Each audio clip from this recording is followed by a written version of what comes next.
I'm Mark. I'm from Salvos, and I work with Bernadette and obviously Kim.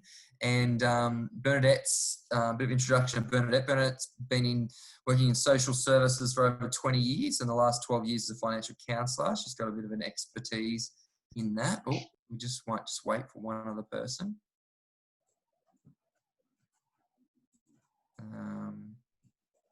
Make a start. Yeah. Yeah, okay, we'll just keep going. So Bernadette's been a financial counsellor for over 12 years in money care. She's got an expertise in that area, assisting people for a number of years. And so she's going to come and share a bit of a presentation with us for probably about 20, 25 minutes, and then we'll have opportunities for questions. So if I can just encourage you to stay muted, and if you've got any questions, just shoot them up via the chat. So over to you, Bernadette. Hello, everybody. Thank you for joining us this evening. I'm just here tonight to talk about the impact of COVID-19 financially for a lot of people. So we're going to be focusing, that's going to be the focus of our talk tonight. As Mark said, I'm a financial counsellor. Now, I'll just explain what a financial counsellor is. So a financial counsellor is counsels you about your money. They're not a generalist counsellor, which would be counselling you about personal problems and giving therapies.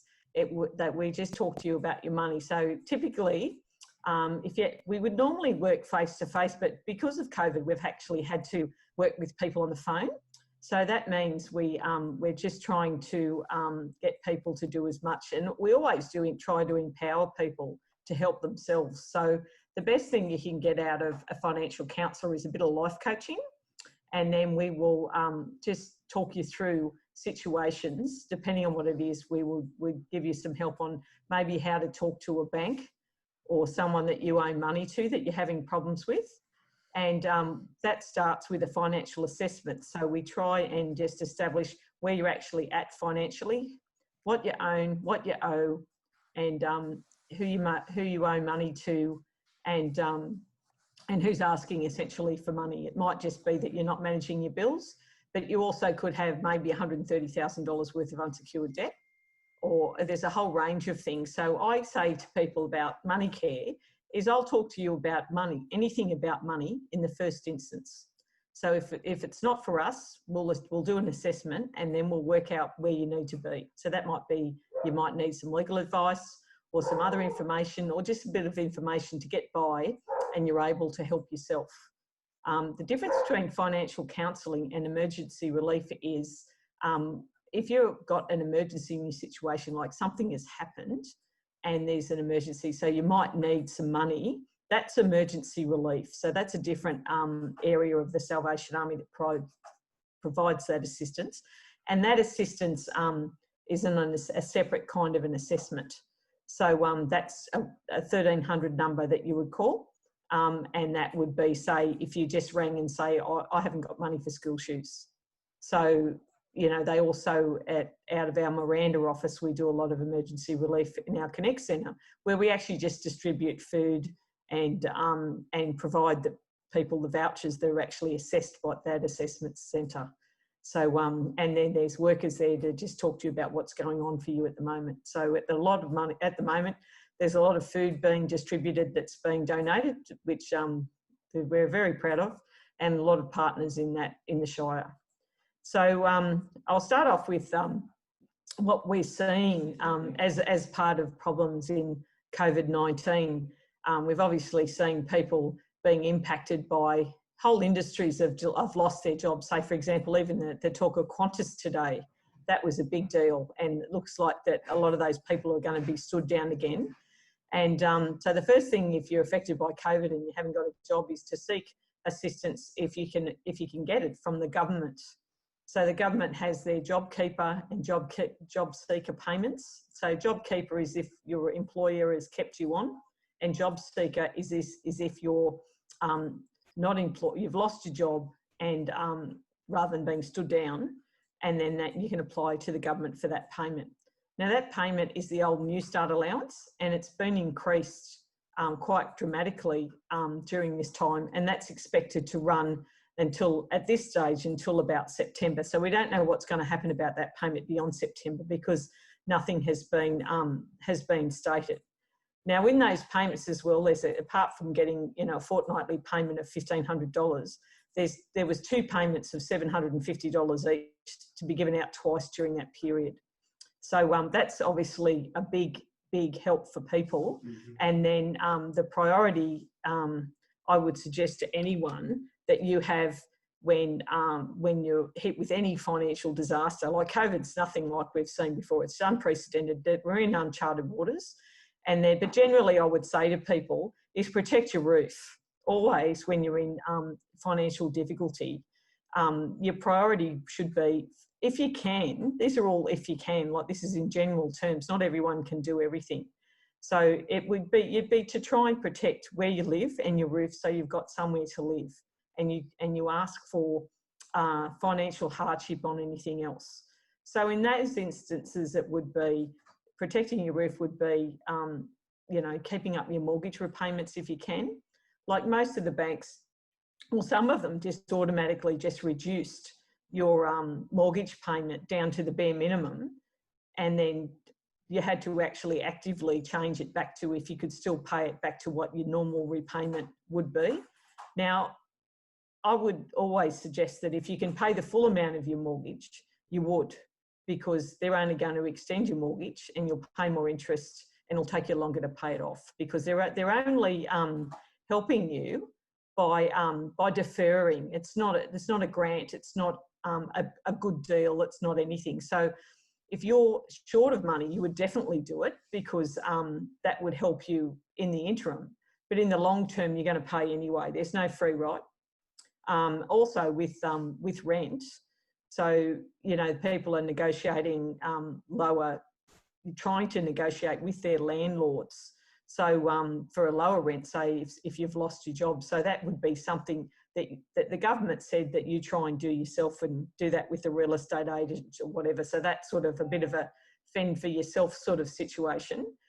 You could get some advice from that from Tenancy New South Wales as well. So then if you're paying rent, then you can only, I suppose, appeal to the good nature of your landlord. So in that situation, can the landlord really afford to give you a discount? They might have a mortgage themselves. So that whole cycle goes around and round. So then the landlord might be negotiating with the bank for a lower payment arrangement because they're giving you lower rent. It's that sort of kind of scenario that's going on at the moment. So so you either would be renting or mortgaging. And a lot of people, there's a lot of vacant properties because young people have left them because they can't afford them, and they moved back in with their parents. So that creates, another issue of like more people living under the one roof, and the stress. If that takes stress, people might have left for a certain reason. So that might create other kinds of stresses just with more people living in the house than what you used to, which also in turn puts financial pressure on people as well. So in general, so once we've sort of protected our home, then we would just be looking at other things that we might owe money on. So you might have a car loan, and then so then you would be talking to, say, Toyota Finance about not being able to pay and applying for hardship. So this is a bit of a probably an industry term called financial hardship. So when you can't pay for anything, you would contact the person that you owe money to, say it's a bank or electricity company or the gas company, the water. All of them sort of use this term financial hardship. So when you're asking for assistance, it would be useful for you to say that I am seeking financial hardship. Now, it doesn't take much to get into financial hardship. You don't necessarily even have to describe it that well. You just tell them that you're in financial hardship. A lot of people are a bit sort of, I suppose, embarrassed that they can't pay for things. And then so you don't actually even have to give the person you're asking hardship for a lot of information about why you're in hardship. You could just say, I've been affected by the bushfires, I've been affected by COVID-19, or I've had a relationship breakdown, or something like that. It's a very general term, and they're obliged to offer you hardship, but you don't have to tell them much more information than that. But what they really want to know is this a long-term problem or a short-term problem that you're dealing with? So at the moment, there's so much unknown about COVID. So it would just be that you just say, well, you know, like I've been stood down from my job because of COVID, or I'm not getting as much work because I'm a sole trader and my business is affected by COVID. So I don't have the same income. So it's sort of that sort of general terms that you would. And Bernadette, I was just going to say, a lot of the places, electricity companies, they have actually specific places. Once you say that, they'll direct you to. Oh, definitely. Yeah. If you, and I think, and even if you go online and you just look up the electricity company or even the bank, and when the bushfires were on, there was a line like at the top of the screen. It just said, have you been affected by bushfires? And you just clicked it. Or have you been affected by COVID? And you click the button. So then it would take you to the screen that you would, you know, give them some more information and seeing what assistance you needed. But what we've found is when people say they can't pay a credit card, when they haven't been able to do that and they've clicked the COVID screen, they're just saying, okay, we'll give you 6 months, because they haven't got time to look at all the paperwork for everyone. They're just swamped. If I made an inquiry at the moment to anybody, they'll say, thanks for your inquiry, I'll get back to you within 10 business days, where I used to be able to talk to someone on the same day. So that's how inundated that they are with changing for things. So, and I think most people would be able to get assistance just for themselves on their own very easily at the moment. It's not a hard thing to ask for because there's so many people that are affected, and it's really accepted by creditors at the moment that people are doing it tough, and it's just where the country's at. So they're quite readily able to offer, you know, some sort of assistance. But I would suggest that people pay for things if they can, and don't just put things off because you're able to. And it's like if you've got an electricity bill, you can't pay the whole bill, pay something. Pay what you can. Pay $100. If it's $500, pay $100. Or what you can do is called bill smoothing. So that's a bit of a term out there as well. Sort of different people call it different things. But you, instead of like paying things quarterly, you could just pay them as you get paid, like quarterly or monthly, and just pay something towards the bill and what you can afford. So it doesn't have to be, because, you know, like, it's just, that's for any bill, even your rates, any bill that comes into your home. What was that called again, Bernadette? You can just say that again. Bill smoothing. In the general term, it would be called bill smoothing. So people have always thought, oh, well, if I can't pay the whole bill, I won't pay anything and I won't say anything. And that's sort of where people get into trouble. So that's why if you adopt a system of saying, I'm in financial hardship, this is what I can pay. And when you offer to pay, you're dictating the terms rather than them coming back to you and say, I want this much every fortnight, which is what happens. So if you sort of start making offers, but nothing speaks louder than money, is you just pay what you can when you can. And if they call you, you can just explain that you need financial hardship. And these financial hardship programs that they have, once you've actually been accepted to a hardship program, well, then you're flagged as somebody that's having difficulty. So you sort of enter into a program and you make an agreement with them. And whilst you're paying the agreed amount, they're very understanding.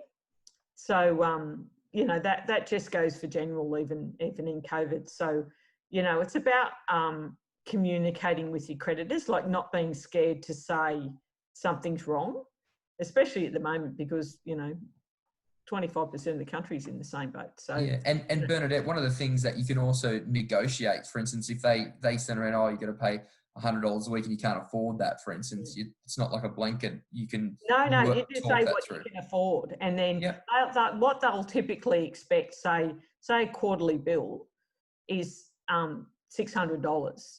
They expect your quarterly bill to be divided by 6, and that's you'll pay 6 lots of $100 and the whole bill will get paid. So that's what bill smoothing is. But if your bill's $1,000 and you can still only pay $100, you just pay the 100, And then you have to deal with the extra 400 later one way or another and ask for other hardship provisions. But they have things like bill matching and all sorts of sort of bonuses to keep you on board to try and help you. And there's other government schemes as well that assist with energy that you can apply for through Service New South Wales. So depending on your circumstances, whether you're a family or an individual, like that would be, there's also, you want to make sure that you're getting all of your benefits, you know, because people who are on pensions, you know, get a bit of a discount as well with energy. So, so that would be, you know, if you owe anyone money, the takeaway to that is pay what you can, pay something if you can. If you can't, well, you can't. But there's usually, even if everybody gets a little bit of money, that's a good thing rather than just saying, paying one bill. You're better off dividing whatever you've got and giving everybody a little bit as you go. And then you just have to deal with things from, you know, on a month-to-month basis. And if it all becomes untenable, well, then you just have to make other decisions. That's like the young people I was talking about that might have left the tenancy and moved back in with their parents. Like, you can only tolerate so much, and then something's got to change. And then, you know, that there's a tolerance level that I think if you get to the point where you can't pay your rent, if you can't pay, you can't stay. You know, like that works to a point. But, you know, when they'll say, oh, well, you can't be evicted, you're still going to owe the money for the rent. That's not going to go away. Like, you need to know that. So, you know, there's somebody going to be looking for some money that you couldn't pay before. So if you keep that in mind, like, people will help you, but it's still going to be there. So then, you know, later on, you know, you just, at the moment, you can only keep working through and doing your best to house yourself and put food on the table and pay your bills. So, you know, and it's in a time also too that if you are still working and everything's sort of going okay, is to really be trying to save. So you've got a bit of a nest egg. Like, it's a time where you really need to, like, be protecting yourselves and not, I think most people are saying, even because the shops are closed, that you can't keep going out and buy stuff. You know, everyone I've spoken to, most of them have said, you know, they've got savings where they wouldn't normally have because they're not shopping. So, you know, that's sort of a good time to be putting some money aside and creating a little nest egg, if that's possible, to get you through, you know, possible hard times in the future, because this is sort of going to go along for a while. We don't know how it's going to even look for a really long time. So it's about protecting yourself and then, you know, asking for help. So, and then I'm just looking at another thing. So, yeah, so is there any questions about that, Mark? Is there any other questions? No, I think one of the things I just wanted to make sure is that best to contact the people when you owe the money, like what you said. I think the thing is, tell them about financial hardship, and every place, normally when you're paying bills, will have a team of people that you can work with, and it can be negotiated, especially in this time. That's one of the key things. And then also too is if you've got an opportunity as well to, if you do have any debt, is actually to reduce debt as much as you can. So, you know, it's a good time, you know, if it's possible for you to reduce debt, well, you would that too. This depends on whether you've got any extra money or not, because some people are still working and some people have, you know, done really well out of it, you know, and still being able to work, and they're still okay. So it's always a good idea in your life. There's good debt, and there's debt that, you know, you pay for forever. So, you know, like if you've got an opportunity to reduce debt, that's always a good thing, because, you know, credit cards run at, you know, between 13 and 20%. So, you know, that people end up with credit cards for 30 years that they never seem to get ahead by just making the minimum monthly payment. You'll never get ahead by paying that kind of money. And other things people have been asking a bit, there's been a lot of talk about in COVID, is getting your superannuation. And so there was the rule is you can apply to the Australian Tax Office to access your superannuation, $10,000 in this financial year, which is up until the 30th of this month, and $10,000 next year, which is if you're affected by COVID. So, so that, and not paying tax. See, before that, you had to be in financial hardship. So you had to be on a Centrelink benefit for 26 weeks, and then you paid tax on the 10,000 that you took out. So there's been, they couldn't believe how many people have actually stood up to get that $10,000 in this financial year was way beyond anything everyone thought of. So people that are talking to me sometimes is just saying, oh, I thought I'd do it just because just to have a bit of a nest egg, you know, to have it because I don't know whether I can get it again. But when you're talking about taking out super, like you've got to be thinking about that money is there for your future. So if it really should, I just urge people to leave it there unless they really need it. If you need it, you need it. You know, if that's going to be the money to keep a roof over your head, well, it's obvious, isn't it, that's going to make a big difference to you. But if you feel like that you're just going to take it out because it's your only opportunity, that's going to affect you later on in your life, like as well. It's not a bad time to even put a bit extra in super because it's sort of a bit lower, and you know now that we're the things have come off a bit too. You know, you might be a good investment opportunity there, but that's enough financial advice from me. I don't give financial advice, but that's sort of another angle, I suppose. And so that's probably. Is there any other? What's the website? Now, the website is, we'll see if we can get this up. I'll share this screen. This is for moneysmart.gov.au. If I can work out how to do this. Which I think it has the top 9 or top 10 probably issues that people find themselves in. Yeah. Sort of hardship. I'm just trying to work out how I can do this. Hang on. Window, screen.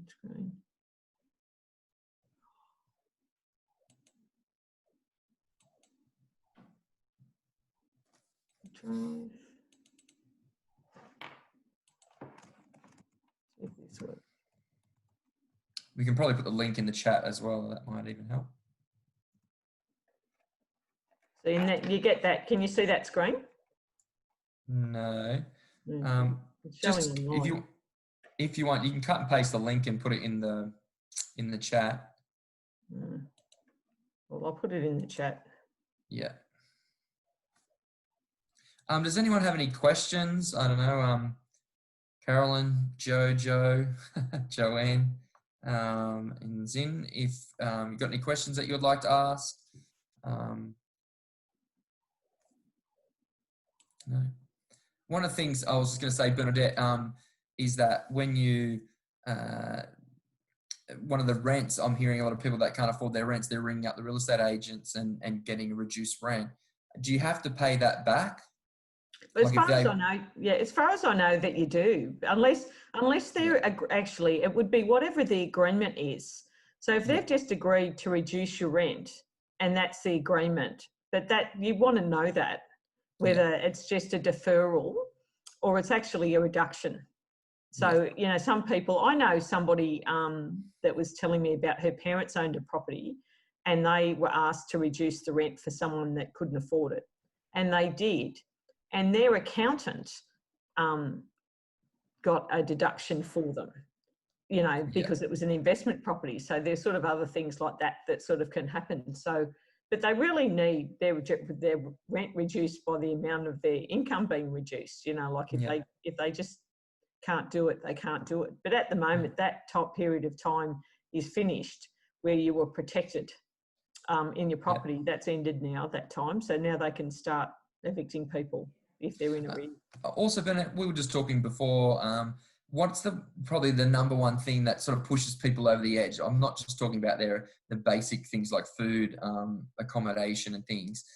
What would you say that the things that just get people just that little bit in trouble?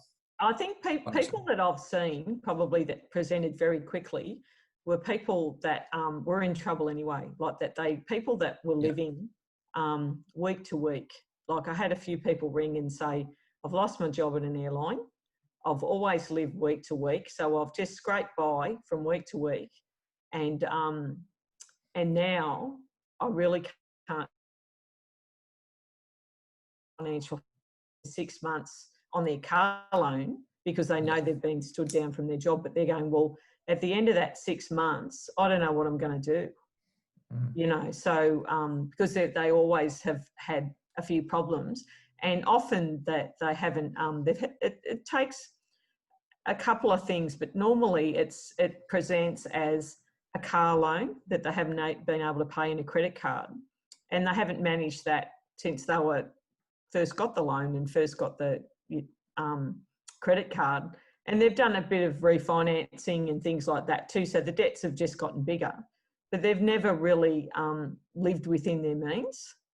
And, you know, that when people don't live up, it's bigger and bigger. And it's really hard to see because they'll present and then they've got $50,000 of unsecured debt at least. And that can grow to like 100,000 or 150,000, you know, and over a period of time, say over 10 years, it might end up at 130,000 or something like that. And it started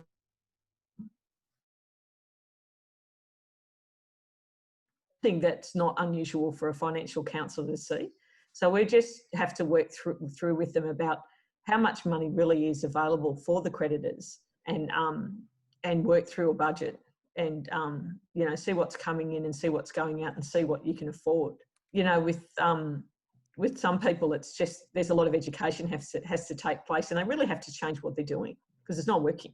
So you've just got to have a new strategy in your life about how you're going to pay for things and, you know, and getting cheaper rent. And, you know, it's really hard though when people don't want to share, you know, accommodation, things like that, which is quite understandable, you know, where people just have to change the way they're living.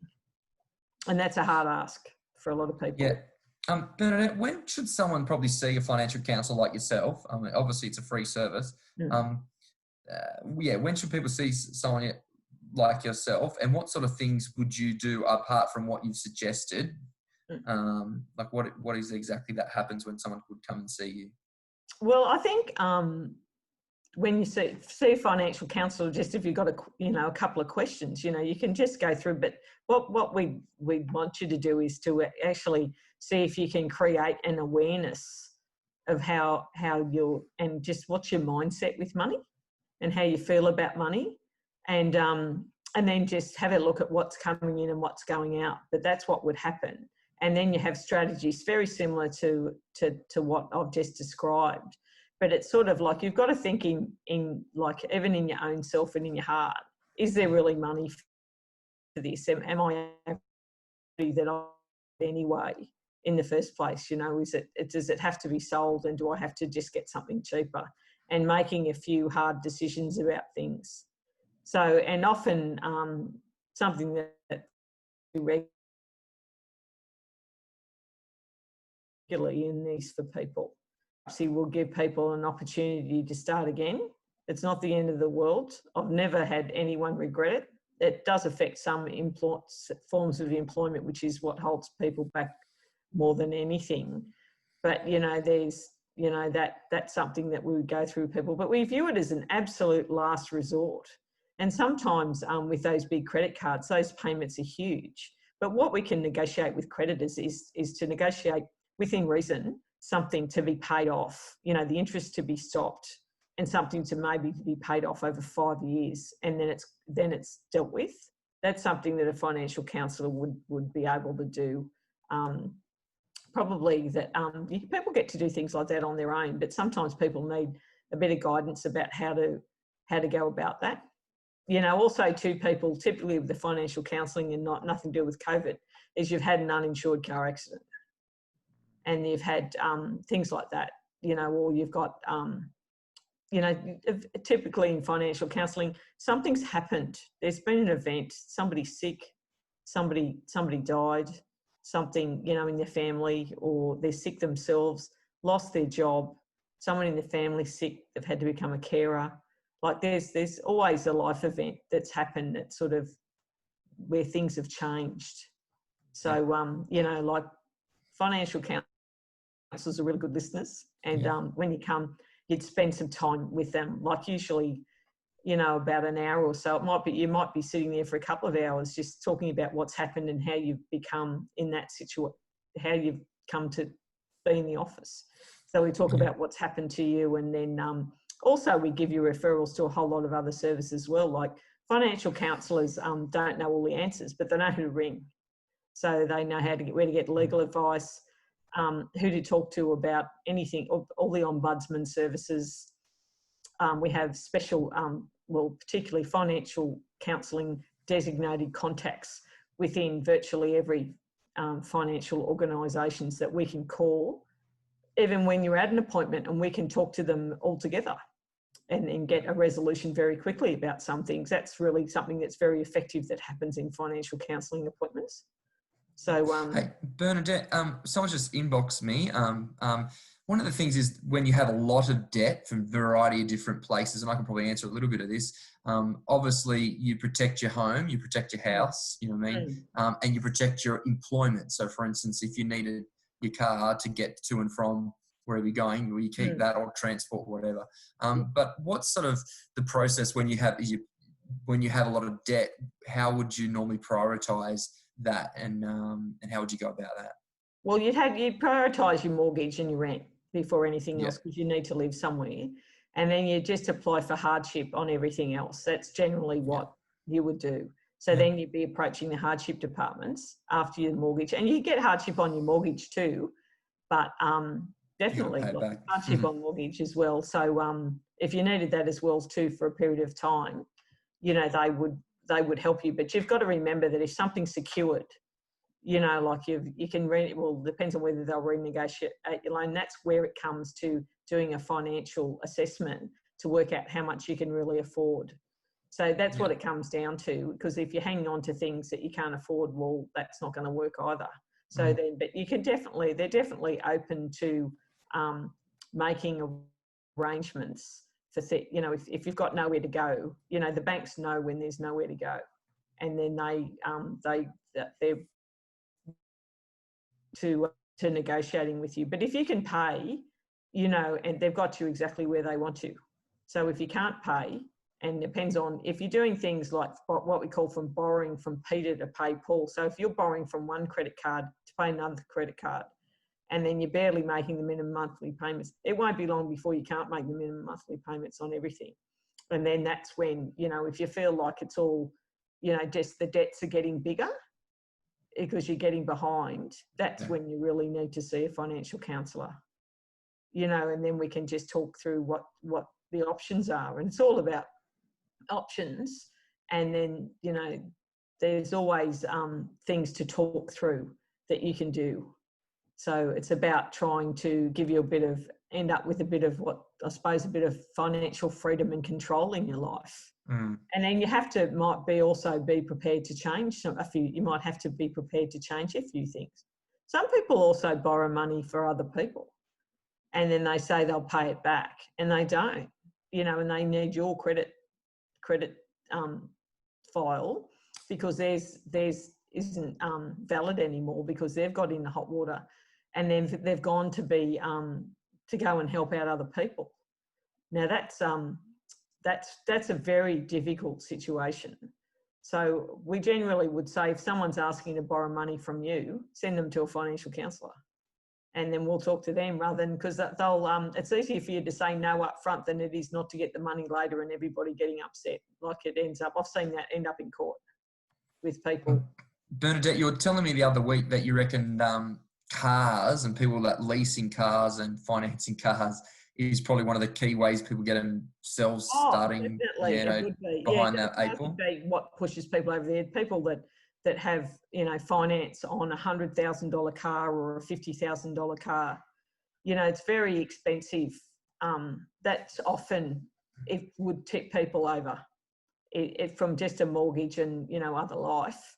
It's just the car loan is a killer.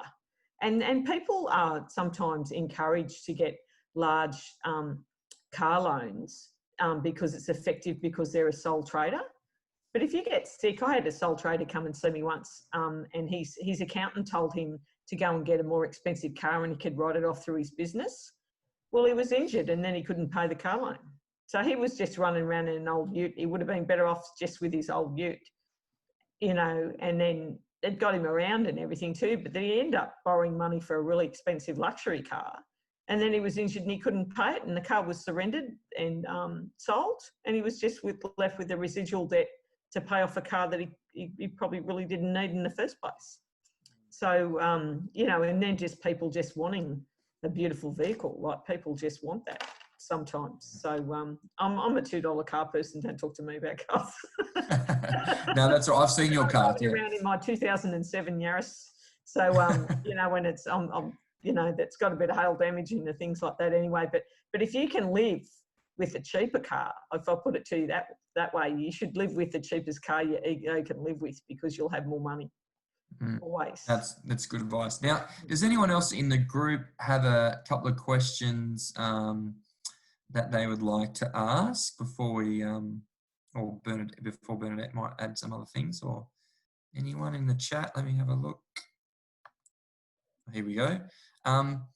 What's someone's just asked, what occasion should someone declare bankruptcy? It's obviously when they're better off to you know, they can't pay all the bills and whatnot, but what are the pros and cons of declaring bankruptcy?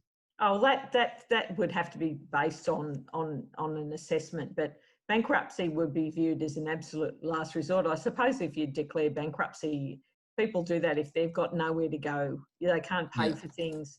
It's not going to affect their job. They don't own anything.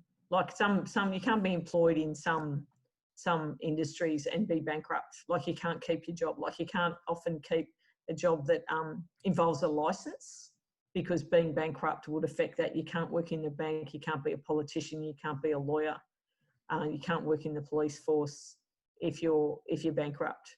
So there's quite a lot of limiting things there. But I just find that for some people that you know, like if you don't own anything, you know, and it's later on in your life, it's ideal. But you are credit listed for 5 years. It's on an index for life. So if someone looks at that index, you know, at any time in your life, your ability to borrow money is going to be impacted. And then so no one will actually lend you money for 5 years. But even beyond that, I don't know if they're ever going to be able to look at an index and say that the national index, which is there forever. So somebody might look at that and still not lend you any money. So it's a very serious matter that really needs to be discussed with a financial counsellor or another professional, before an accountant or something, before you would do that. And you really need a full assessment before you're going into it. So, and then to explain all of that, all of the pros and cons of that as well. But we do see it and we do help people with it, and it's a free service. So, yeah, but it's sort of, I suppose if I use the term nowhere to go, and to know if there's nowhere to go, you should see a financial counsellor. So if, you know, it's definitely an assessment situation. Yeah, and I like you're saying, the resource that you're using was moneysmart.gov.au, and that's got all of the information, different services. It's everything you can think of with money. And when you're looking at websites to getting any information, always go through a government website, because there's a lot of scammers out there and people that charge a whole lot of fees, like people that charge for, like, there's these things called debt repair services. That's just someone there to sell your product. There's all sorts of scams at the moment. There's scams about getting out your super. There's, you know, online romance scams. There's which is heartbreaking. And there's just people that are lonely start talking to people and they start sending their life savings overseas. And I think you would have seen perhaps, you know, shows on 60 Minutes and things like that too. That'd be one of the worst things I've seen, is people sending $500,000 overseas and borrowing money and to someone that doesn't exist, you know, and just, they're just the most broken people. It's terrible. So it's sort of just being, if it's too good to be true, it is, you know, it's not going to be right, because life isn't just like that. So that saying is very true. And then so that moneysmart.gov.au site, which is where, you know, you can get all of this information from, but you can actually, it covers a myriad of everything that involves finance in this country is on that website in one spot. And you can just, you know, Google whatever, you know, put in, you know, the search engine, anything that you need. As soon as you open that website at the moment, it just comes up with COVID and a whole lot of topics that you can go through. But yeah, I use it as a reference for clients all the time, and I'll show them the website when they come in to an appointment. Like, I'll show them anything that would be suitable. Yeah, so that would be That's good. I was going to say, is there anyone else that would like to mention a couple of things? I mean, I think we've got some of that. We've answered all the questions that have come through, but I encourage you check out the website. Bernadette, are you able just to on the chat just to put your details that if anyone would like to give you a call or anything? Well, I've got that Shire Money Care. Is that showing up?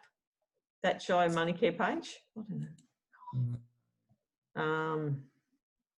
We're going to have to put that up. I can't see where to put it up on the screen because I can see it, but you can't. Share screen. Now I'm going to Word. I can just put your work mobile down if you like. Mine, 0419. Yeah. I don't know why this isn't working. I'm so embarrassed. I've been trying this all day. 0419. Yeah. 709. 709. 730. 730. And that's at Shire Salvos at Menai. So we're doing phone counselling at the moment. We haven't got any, it's, we're not seeing people face to face, but we're hoping that will open up again soon. I typically would see you in person at Menai at the core.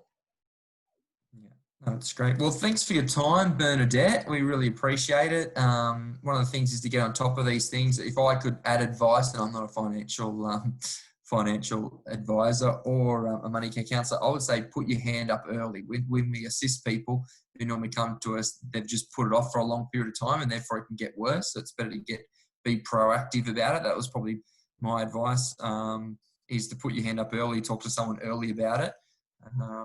And sometimes you have to maybe swallow a little bit of your pride, knowing that you're going to get back on your feet quicker if you address it quicker. So. Yeah, well, I met a lady today and she didn't know anything about these services existing, and she had been in trouble with the finances for years and years, and since she got sick in 1998.